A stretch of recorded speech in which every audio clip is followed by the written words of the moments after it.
everyone. This is Judy again, and my husband Mike and I are back to homesteading out here on the Arizona desert.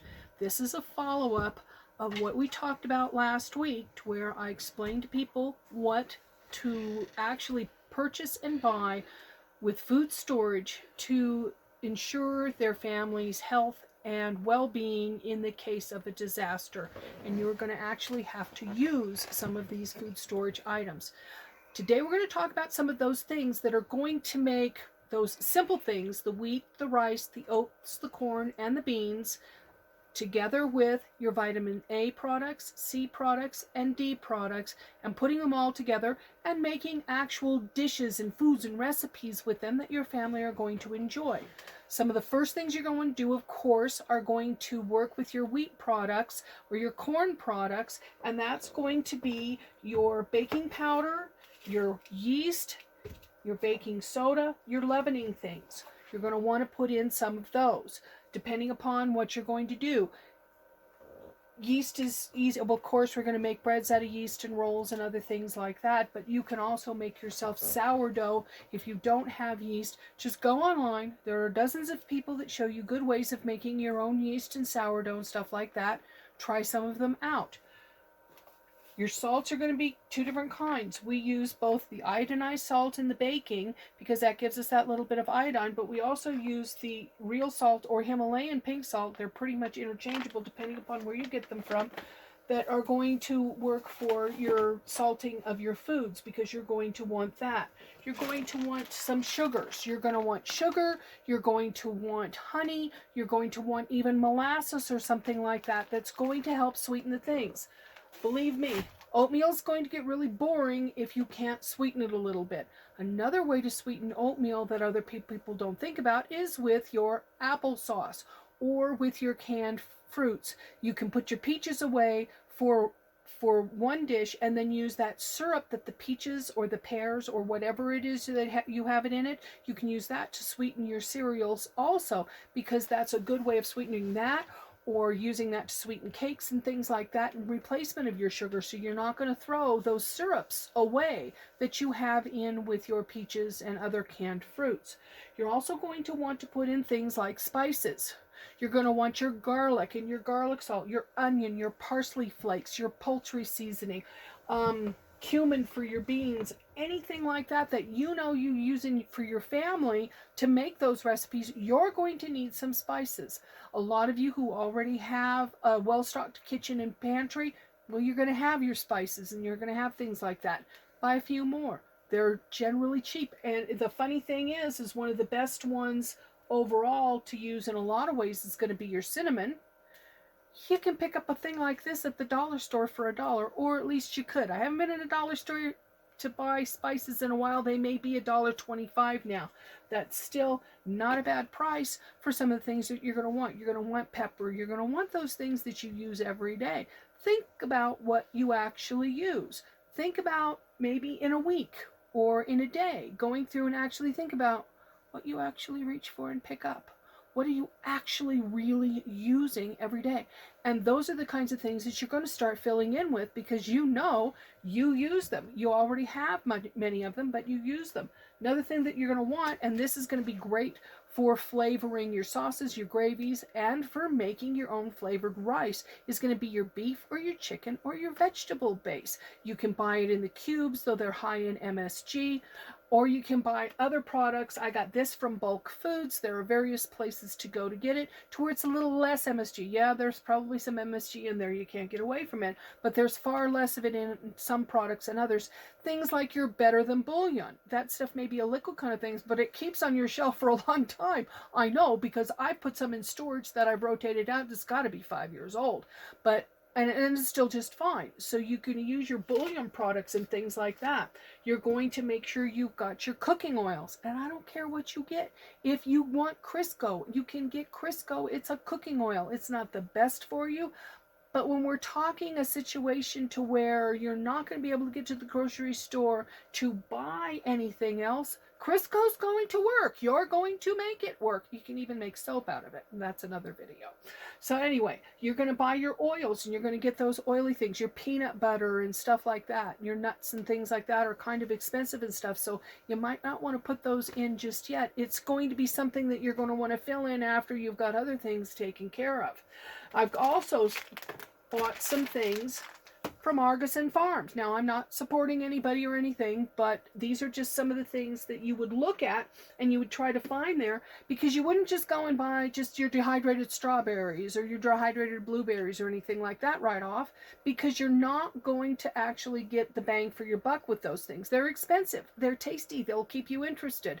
But when you're baking and making things, even to where you're trying to make scrambled eggs or pancakes, breads, cookies, things like that, you're going to need eggs. Well, you're not going to have eggs. Well, Artisan Farms has got their egg powder, and you can walk into a Walmart any day and actually pick this up. Yes, it's a little spendy. Yeah, it's 30 bucks or more, but it's got your eggs in it, and that's how you're going to get your eggs. 72 servings or whatever like that. That's not too bad, because that's what's going to store, and that's going to be, this can right here is good till 2031. Okay, and it says use it all. Once you open it up, use it within a year. But anyway, you're going to look for the eggs. This is where you're going to put your money into, is you're going to put your money into a couple of cans of egg powder, couple of cans of the cheese powder also, because there you're going to have this macaroni. You're going to want macaroni and cheese. Now, granted, you can buy a box of macaroni and cheese with the cheese powder in it that's going to keep just fine as long as you keep the bugs out of it. We'll go into that in a minute. But what if you don't just have a bunch of macaroni and you're going to want to make macaroni and cheese? We're going to use this cheese powder, and you can use this cheese powder to flavor other things and to make soups and stews with. They've even got a recipe on the back of this thing for cheese crackers. How good is that? So anyway, you're going to put your money into these things right here. Your eggs, your cheese, your milk, your dried milk. We talked about that the last time. Artisan Farms sells the mousse, morning mousse or something like that. Like I said, these things are a little more expensive than your run-of-the-mill kind of stuff, but it's what you're going to look for and how you can get your hands on the things you need in an easy way. That's not too terribly expensive, but definitely those are the things that are going to be worth spending the money on. The vegetable stew blend out of Artisan Farms is one of the cheapest things that they do, and it's probably one of the healthiest things that they've got on the market. It's got your orange vegetables, it's got your green vegetables, it's got potatoes and onions in it, loaded with nutrition, wonderful product, and you can use it for almost anything, including grinding it up a little bit and rehydrating it and mixing it in with some garlic salt and some cream cheese for a nice cheesy dip for your crackers. All of these things are going to help you use those 5 basics and the vitamin basics to where you can make the things that you're going to want to make in the various recipes that I'm going to be sharing with you in upcoming things. When you run into a good deal, though, on the dehydrated foods, you may want to pick some up. Got to be a good deal. This one was a good deal, so we put in a little bit of this. But one of the things that I noticed here is, yeah, it's going to keep your belly full for 3 days, but there's not going to be a great deal of nutrition in these things. Definitely lacking in protein and any of the real vitamins that you're going to need. Homestyle potato soup, blue ribbon creamy chicken rice, maple grove oatmeal, nothing but starch calories. Okay, you're going to need your starch calories. I'm not getting away from that. But they're not going to keep you alive in the long run. And these things are expensive. So I want you to consider that when you're trying to put these things in and other people are telling you, oh, go to my site and do this and buy all that stuff. If you've got the money, great. But you've got to be able to look at these kinds of things and understand the nutrition you're going to need for your family. You're going to need the A. You're going to need the C. You're going to need the D. You're going to need your green leafy vegetables. And you're going to need to have those big 5, the wheat, the rice, the oats, the corn, and the beans, to take care of your basic nutritions. One of the comments that I had from last week's video was, how do you keep the bugs out of it? There are 3 ways that you keep the bugs out of any of your big 5 items that you're going to store for a long-term situation. One, start with airtight containers, okay? You're going to need to have airtight containers because you don't want the bugs to have oxygen coming in and out or a way for the bugs to get in. Two, when you get those airtight containers, you're going to put some bay leaves in either the bottom or the top or both. Bay leaves can be taken out or whatever it is. You're not going to want to eat them, but bay leaves will ward them off. I've stored things in those big totes you get from Walmart, the big Sterilite totes with the lids and all of that other stuff, big 18-gallon things. I put things in there, various things. Sometimes it's canned foods and a thing of raisins and a thing of cornmeal and a couple of packages of flour or whatever, but I put a variety of things in there. Well, I put a bunch of bay leaves down in the bottom. I scatter the bay leaves on the bottom. I put things in there. I seal it up. I put it away. I don't have bugs. Another way of doing that to where you make sure you don't have bugs, when you buy things from the stores, okay, your wheat, your flour, your rice, if it comes in a kind of paper package or any of those kinds of things, have already got the bug eggs in them. That's a fact. Just don't worry about it. How you combat that is you take that bag of flour and you pop it in your freezer for 3 days. In 72 hours, that frozen temperature for 72 hours kills all the bugs. So you're not going to be actually inoculating your nice airtight container with bug eggs. So you're going to freeze things first. If you have a way or live in a climate to where you can keep things outside or in a garage or in a shed to where the freezing temperatures are going to freeze things over winter, that's perfect. You one winter and everything's dead. Just don't open it up again. But one winter and everything is dead.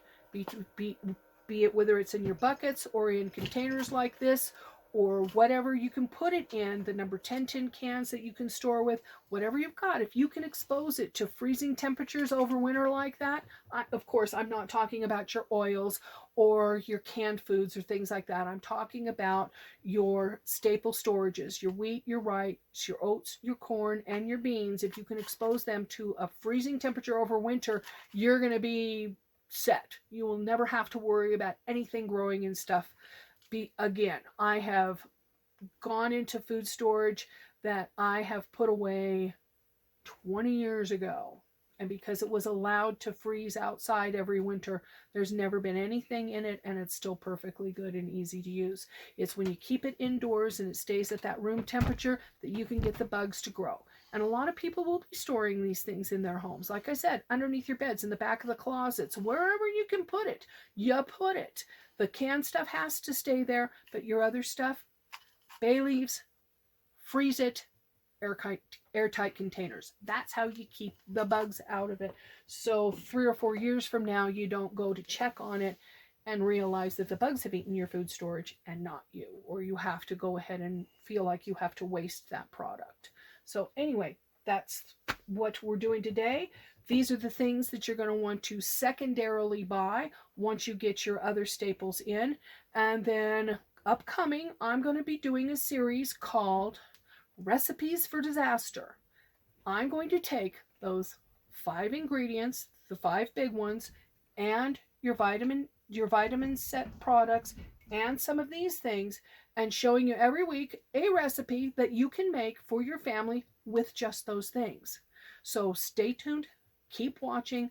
Hopefully this is helping you learn what you need to do without spending a ton of money on things that you really don't need to, because this is for those of us that need to go to the Walmart or the Aldi or the Safeway every week or 2 weeks and try to stock up from there with just what we have.